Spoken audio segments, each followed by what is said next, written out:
Muy buenos días, chicos. Bueno, eh, complementando a la clase anterior con el tema de salud y enfermedad, vamos a centrarnos a hablar sobre mencionamos sobre la clasificación de las enfermedades, ¿sí?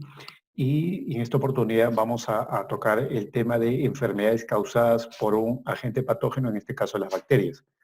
Nos estamos metiendo en un mundo bien amplio porque son muchas las enfermedades causadas por bacterias, pero vamos a tocar las más principales. ¿Ok? Entonces, empecemos. Bueno, acá tenemos la, la relación de las enfermedades que vamos a ver el día de hoy. ¿Sí?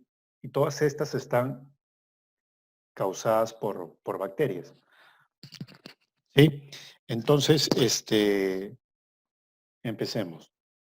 Está la difteria, está el botulismo, está el tétanos, está el cólera, está la gangrena gaseosa, está la intoxicación alimentaria y está la fiebre escarlatina.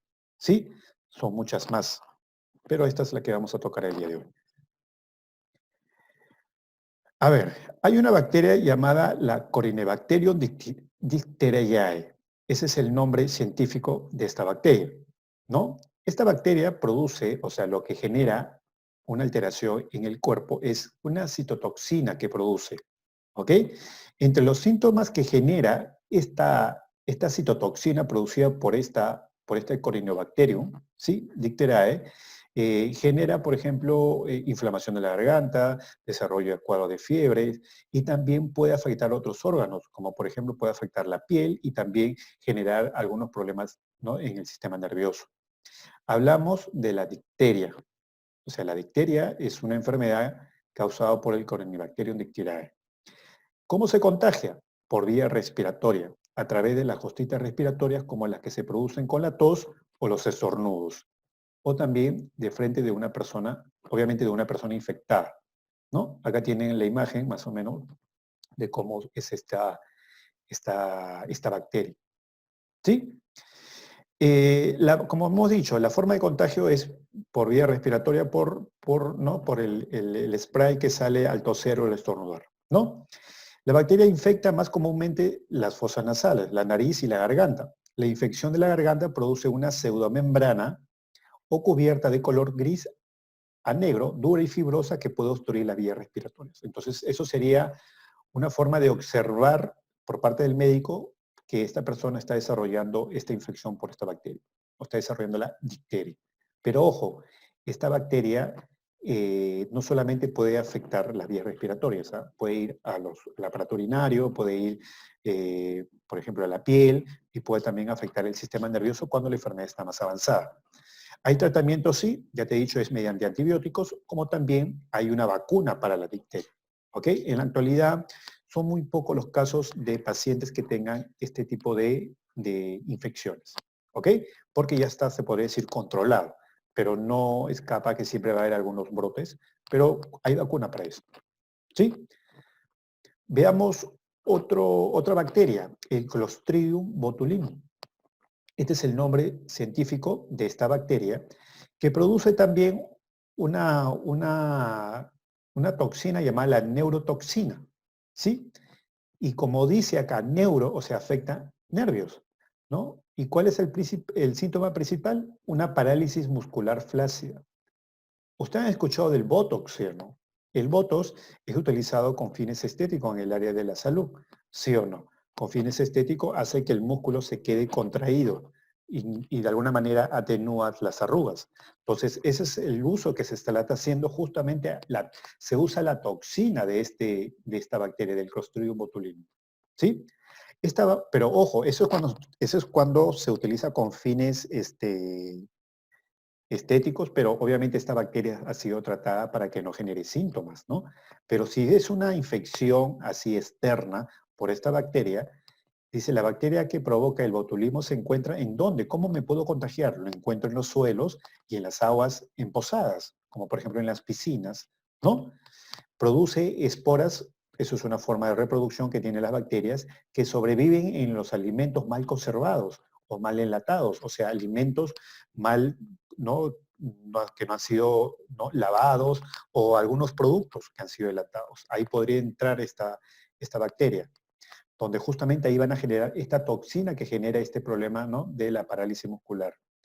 Al ingerirla, incluso cantidades pequeñísimas de esta toxina puede provocar intoxicación grave.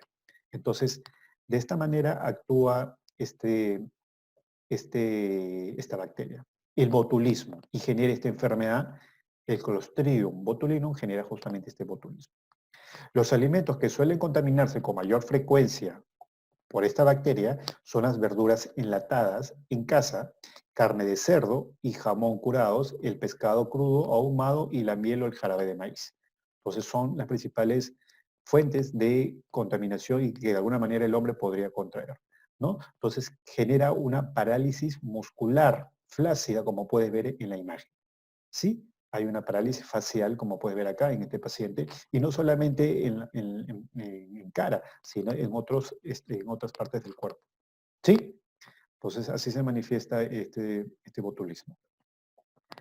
Otro grupo porque acabamos de ver tres tipos un tipo de Clostridium, hay otro Clostridium, ¿sí?, llamado el Clostridium tetani, que produce justamente el tétano, ¿no? Igual, esta bacteria produce una neurotoxina que genera una contracción muscular involuntaria y muy brusca, violenta, sobre todo, y esto es el principal síntoma en las personas que tienen tétano. Las esporas de las bacterias que provoca el tétano, ¿dónde lo podemos encontrar? ¿Cómo se contagia? Esta bacteria una forma de reproducción de estas bacterias son esporas, y estas esporas las puedo encontrar en el suelo, por ejemplo, en las heces, en los dientes de los animales, ¿no? Ya sea, por ejemplo, en los perros, en los gatos, ¿no? También, por ejemplo, en el óxido, ¿no? En esos metales oxidados, también ahí esas esporas podrían estar ahí, ¿no? Entonces, esas sí son las formas, por eso que cuando uno se pincha con algo oxidado, por lo general siempre se recomienda, ¿no?, colocarse la vacuna o que haya tenido la vacuna para evitar el desarrollo de esta enfermedad, ¿no? Entonces, hay que tener cuidado, y también en los animales, pues, ¿no?, en la mordedura de los animales, ¿ya? Dice, las esporas liberan bacterias activas que se diseminan y producen claro, un tóxico llamado tetanoplasmina, ¿no?, el cual justamente bloquea las señales nerviosas de la médula espinal a los músculos, causando espasmos musculares muy intensos. Entonces, son como calambres, ¿no? Entonces, hay movimientos involuntarios dentro de la musculatura del cuerpo, ¿sí? Entonces, esto es como una principal síntoma, síntoma del tétanos, ¿ya? Entonces, ¿hay vacuna? Hay vacuna. Claro, son periódicas, creo que son 3 vacunas, no recuerdo los periodos, pero una es al año, luego a los 3 años, 5 años, algo así, ¿no? Pero es un tratamiento de 3, son 3 vacunas, ¿no? Al final, para decir que ya estás inmunizado totalmente. Pero hay que hacerlo, ¿no? Justamente porque ¿quién no está libre de una mordedura? ¿Quién no está libre de pincharse, ¿no?, o de tener contacto con el suelo? Uno no sabe, ¿no? Y podrías contraer justamente este, esta bacteria. Otra bacteria importante es el Vibrio cholerae. Este es el nombre científico para la enfermedad llamada cólera, ¿sí? ¿Qué pasa con este Vibrio cholerae? Este produce también una enterotoxina, o sea, una toxina que afecta al sistema digestivo, principalmente los intestinos, generando como principal síntoma diarreas y vómitos, diarreas profusas, abundantes, tanto así que sale agua prácticamente. Por eso se habla de la agua de arroz como una comparación para que veas y que se sepa como un principal síntoma de esta enfermedad. Y los vómitos constantes. Entonces, acá el problema que una persona tenga virus cholerae es la deshidratación. Tanto es la diarrea, el vómito, que se deshidrata. Entonces, el problema es justamente luchar contra esa deshidratación. Entonces, a la persona constantemente hay que estar monitoreándola, hidratarla, ¿no?, para poder justamente evitar que esta persona muera, porque ellos mueren por la deshidratación que genera esta enterotoxina. La bacteria del cólera libera una toxina que causa aumento de la secreción de agua de las células en los intestinos, lo cual produce puede producir diarrea intensa. ¿Ok? El cólera ocurre en lugares con condiciones sanitarias deficientes, hacinamiento y guerra. La forma de contagio también es por las heces, por alimentos mal lavados. Por ejemplo, en aquellos lugares donde no hay agua, lavan sus productos, ¿no?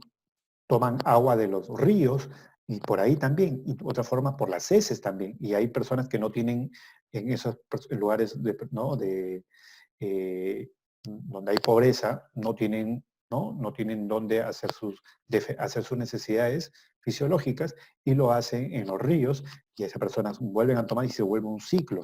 Las moscas se vuelven vectores también para transmitir esta bacteria. ¿Ok? Entonces, ese es el problema. Las personas contraen la infección cuando ingieren agua o alimentos contaminados. ¿Ya? En el Perú, un brote significativo de esto. ¿Sí?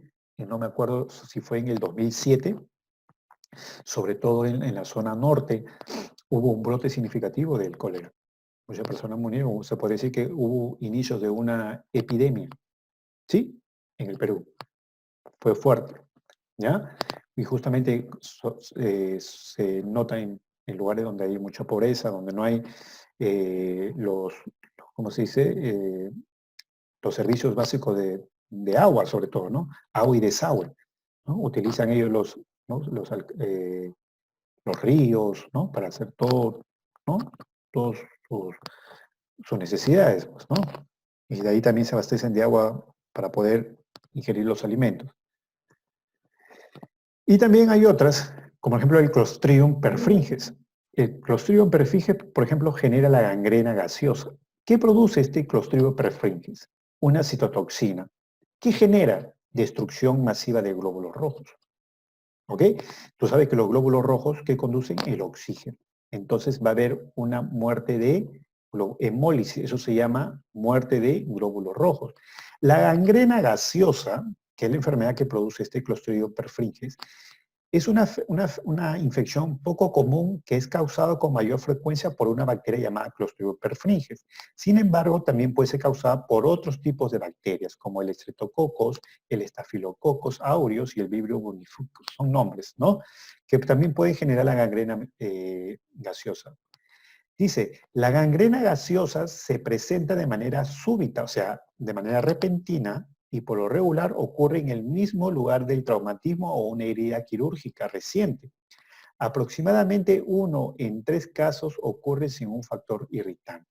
Los pacientes dicen que están en mayor riesgo para esto, generalmente tienen una enfermedad vascular subyacente, diabetes o cáncer de colon. Les explico.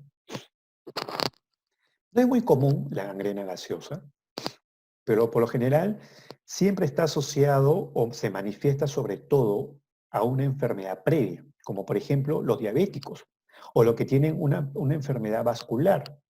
Por ejemplo, tienen trombosis. Imagínate en esta extremidad inferior que vemos en la imagen.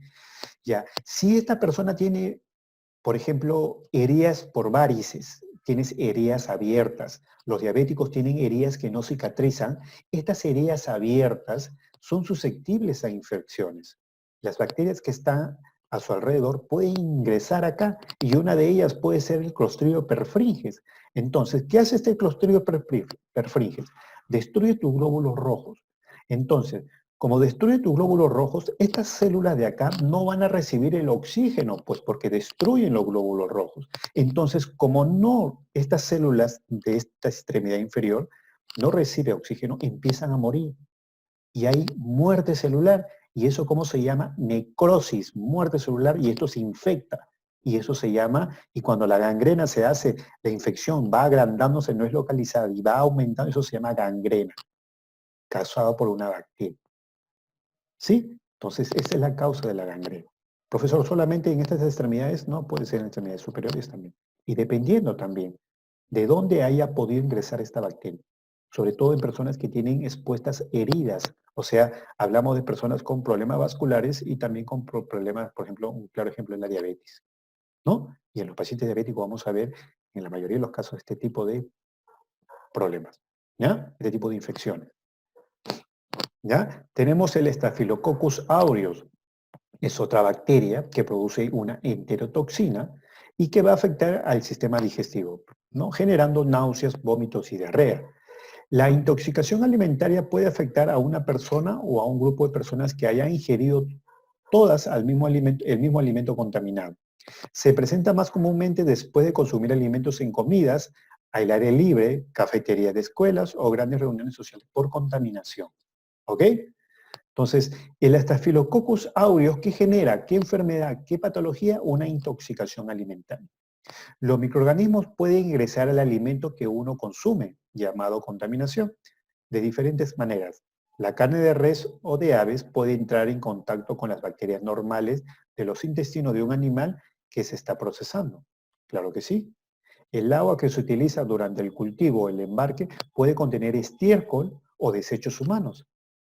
Inapropiada manipulación o preparación de los alimentos en tiendas de abarrotes, restaurantes y casas. Claro, es lo que ocurre cuando, por ejemplo, tú vas al mercado. No solamente está la tifoidea, que es producida por la Salmonella typhi, sino también te puedes contaminar del Staphylococcus aureus, que puede contraerse debido a una falta de higiene de los que preparan esos alimentos. ¿Ok? O también te venden esas chichas que venden en los mercados. Tú no sabes cómo lo han preparado y podrías contraer el Staphylococcus aureus o también la Salmonella typhi, que es también un problema de intoxicación alimentaria. Y también de las famosas canas de res. Tú no sabes cómo han sido criados esos cerdos. Tú no sabes cómo han alimentado, por ejemplo, a esos patos, ¿no? A esos cuyes. Tú no sabes. Entonces, por ahí tú puedes ingerir este tipo de bacterias y puede generarte una intoxicación alimentaria. ¿Ok, muchachos? Entonces, hemos visto algunas, ¿no? Y espero que les haya gustado.